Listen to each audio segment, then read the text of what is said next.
as we all grow up and mature, of course, we start noticing some things about our childhood that maybe was normal and maybe not so much. So growing up as Dave Ramsey's daughter, there were definitely some things that they did a little differently. So stay tuned to find out what I mean, and make sure to like, subscribe, and share this episode with a friend.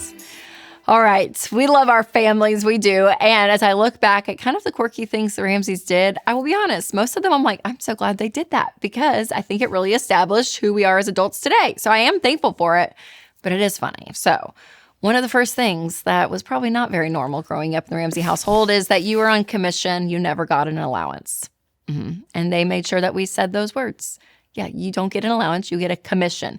So you work, you get paid. So you don't work, you don't get paid. So I grew up with chore charts and paydays and envelopes of where to put your cash as like a 6-year-old. And that has been ingrained in me ever since.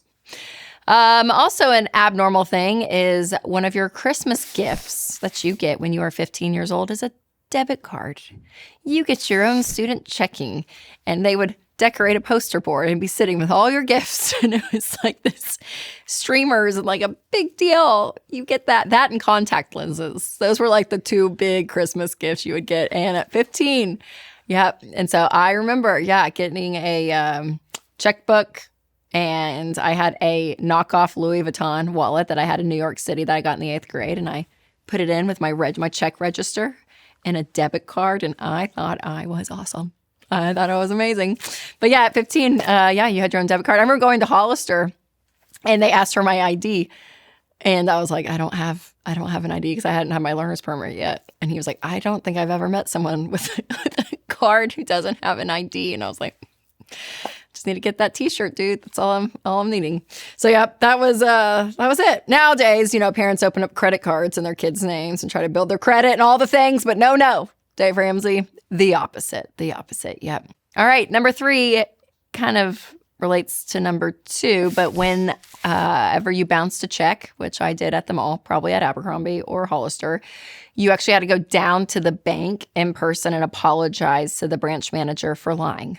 So I was 15 or 16 and got a notice in the mail that I had overdrawn my account. And there were fees and all this stuff, and I didn't have money, but I was writing checks, and they print your checks like on the paper, on the mail, so I could see my handwriting. I was like, oh no, but it was like $18 at Hollister. I mean, it was just all these stupid things that I was doing. I wasn't keeping up with the money in my account. So I bounced checks, and I remember Dad was like, that's lying, because you're spending money that you're telling the store that you have in someone's bank, and you don't have that money. So you have lied to the store and the bank. So we're going to go down and apologize to them. And I did. But he waived my overdraft fees. So thank you, branch manager, back in 2003, whenever that was. All right, if you're looking for a more budget-friendly way to handle medical costs, make sure to check out Christian Healthcare Ministries.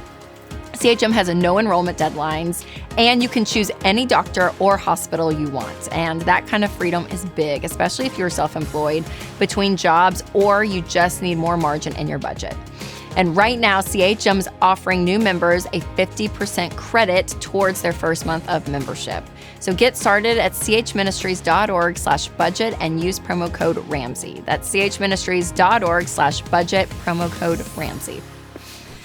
All right, number 4, weird things we had to do as Ramsey kids. We all had to read Dale Carnegie's book, How to Win Friends and Influence People, and give a book report on it when we were in the 8th grade. So, yep. And then in high school, I actually went through the Dale Carnegie speaking course with a bunch of 50-year-old men and me.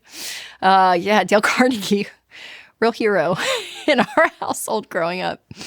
Number 5, when I was 16, I had to pay for half of my car. So this may not be too crazy. I think probably a lot of people watching this didn't even get a car at 16, or you had to save up and pay for your own. But we always did what Dad would call 401 Dave. So he would match whatever money we would save. So it kind of was unfair a little bit, because when they put this in place, my sister, who's 2 years older than me, kind of got the short end of the stick. She only had like 3 years to save, or 4 years. And then I had 2 years on her, and then my brother Daniel's 4 years younger than me, so he had a lot of time to save. So the cars got nicer as each kid went along, because we had time to save money. Oh, but Denise and that Hunter Green Mustang, we'll never forget it. Never forget. Number 6, speaking of cars, I remember riding around with my dad, and you would either be listening to the Eagles or Zig Ziglar Earl Nightingale or Charlie Tremendous Jones. So there was no music except for the Eagles. And then you got all 80s inspirational speakers telling you that you are what you think about. And that's what we heard down I-65 growing up. Love it. Oh, man. It is funny looking back and being like, that was normal. And then you say it out loud to people and people are like, that's not normal. That's not normal.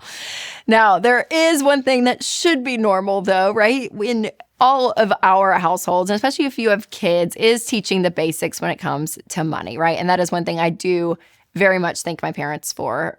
Their quirky ways of doing it really does. It shapes who you are as an adult. And so I know for my kids, those lessons are so important, but also lessons about contentment and generosity. I mean, there's so much around the heart of money. And that's one reason I wrote my kids' books. I wrote 3 different kids' books, and the illustrations are beautiful in them, but to teach these principles to our kids. And I do think it's important to have this message that's being said over and over and over again, that they understand generosity and contentment. So I'll put the link down below for those books. You can check it out if you have little ones at home. And for more Dave advice, check out the episode 9 Things to Do Differently with Your Money in 2026 with Dave Ramsey. You can click right here, or I'll put a link down below. All right, you guys, remember to take control of your money and create a life you love.